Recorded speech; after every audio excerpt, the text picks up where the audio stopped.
বহিকোণ এবং অন্তকোণ। বহিকোণ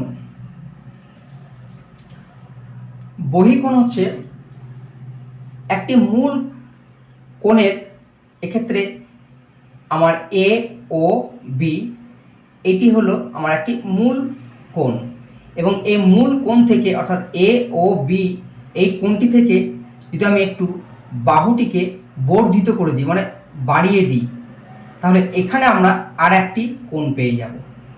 তাহলে এখানে বি ও সি, এই যে আমরা বাহুটিকে বাড়িয়ে দিলাম এই সি বাহুটিকে মূল কোণ থেকে, তাহলে এখানে যে কোণটিকে আমরা পেলাম সেই কোণটিকে হচ্ছে বহিকোণ।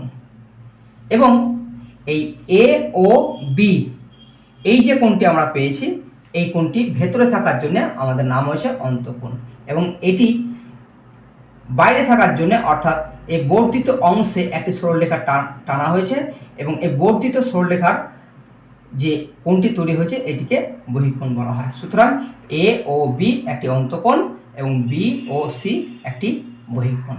এটি একটি বহিকোণ এবং অন্তঃকোণের একটি জ্যামিতিক চিত্র।